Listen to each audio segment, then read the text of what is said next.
Well, congrats on being Trevor. Thank you. This is amazing. So give us a timestamp today and where you are in filming and what you've been filming today. Because this, obviously, just want to say this is all going to be embargoed closer to the film's release date. Well, I'm almost done filming, actually. Okay. We've almost shot all of Trevor's scenes. I have about 3 days left to go.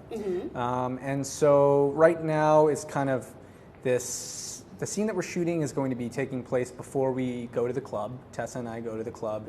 And it's kind of the first interaction you see where they're loosening up with each other and getting to know each other. And I think it's also the moment where the audience will see him as more of a potential love interest for her. So it's an exciting moment. So yeah, I saw that one of the producers, Jen, confirmed on Instagram that Trevor's kind of going to be more of a larger role in After We Collided the movie versus as he was in the books. Can you like expand a little bit more on that? Well, yeah, I think that, you know, upon reading the books, I think that if you boiled Trevor down, he represents a lot of values and mannerisms that are kind of the opposite of Hardin, right? And I think that that's what they were particularly interested in, making him more of a character in that way. Yeah. And so that's kind of been the way that we've been doing it. I've talked to Anna at great length about how to retain the character perfectly while also adding some of my own spin into it, obviously, as an actor. And I think that we've hit a really good stride. I'm excited for more Trevor now that you're in the film. Yeah. So I'm excited to see what's in store for the fans and everybody. So I guess walk me through the process of being cast as Trevor. Like, so did you read the books? It sounds like you... I did not. You did not read the books. I did not read the books. I play a lot of video games. It takes up a lot of my time. Ooh, okay, so that's priority. But you obviously had the conversations with Anna about like what you wanted to do for Trevor, especially with the love triangle angle. Of course. I mean, in terms of Trevor, like you've noted, he wasn't such a large part of the books. So Anna and I went through his character extensively, right? Without getting into bigger details, we went through. And that I found was more helpful to me as it was able to refine, I think, who he was. Yeah. And so, yeah, we've just been kind of diving into that. But no, I have not read the books yet. Okay, so Wuthering Heights is obviously an important book for Hardin and Tessa. What's that one book for you that's really important? That one book for me, I would say Cormac McCarthy's Blood Meridian.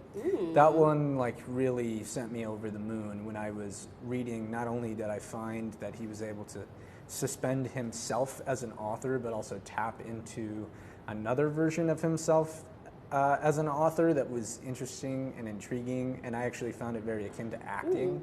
And so that opened my eyes in a lot of ways. That, and it's just a fucking awesome book. Really? I mean, it's so well written. So, yes. Can you tell us how many fucking Trevors there's going to be in the movie? I will say that they do make a big moment of it. So, it's so good so in the when books. it happens, you will definitely know, but I will not go into more than that. Okay, so I know you mentioned that, I know like Trevor's kind of like the polar opposite of Hardin. He's got a good head on his shoulders. He knows like what he wants to do with his career. He's got like goals for his life. And I mean, you are a co-founder of All Wise Meadery and like are a massive, like you obviously do massive stuff with like your social I do the businesses. Yeah, you do. So I'm just saying you have like, you kind of have that relatability where you are a co-founder of this massive business. Did you pull from that at all when you kind of embraced Trevor? I mean, I've certainly learned some things here or there about how to manage a business after this last year and a half. And yeah, I think, but you know, even more so than being business oriented, I think Trevor wants to succeed. I think that he has a self-made responsibility to himself and to his family that he really wants to see through to the end. And that has given him great upward mobility, right? And so I think personally, there are aspects of that that I share with Trevor, and in maybe our entrepreneurial interests or our just willingness to drive something to the very end of it. And so I certainly brought some of that in with me. But you'll also see that some of Trevor's wit is manifested as comedy in this a little bit too, which is nice in relation to Hardin as well. Because Trevor's kind of, for every bit of him that's stoic, he's also a little bit loose and humorous. So I guess speaking on that then, you obviously seem like kind of like a funny guy. So, I mean, and you said you're almost wrapped filming. So did you kind of go like off script for any of the scenes? You don't have to say with what you did.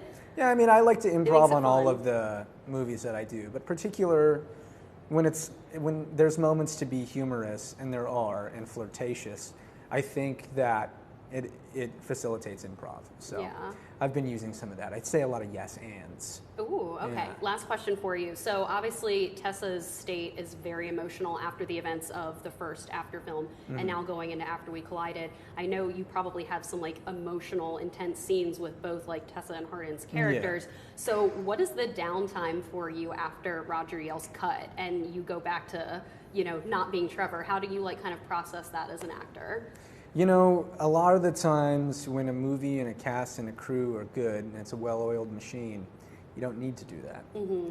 It's pretty easy. It comes off the page and in a way that feels alive, and then you walk off set and you're still there. Yeah. And so I've actually found that I didn't need to decompress. I didn't need to do that on this because we've had a pretty well-oiled machine so far. Yeah. So for me, there are certainly some scenes that are interesting and to say the least. And I think the best that we've done is just discuss it off stage and keep joking and talking to each other. Right. And we've had fun doing that. I'm glad that you guys are having a good time on set. I'm having a good time on set. Yeah. All right. Thanks, Dylan. Thanks nice so to much. talk with you.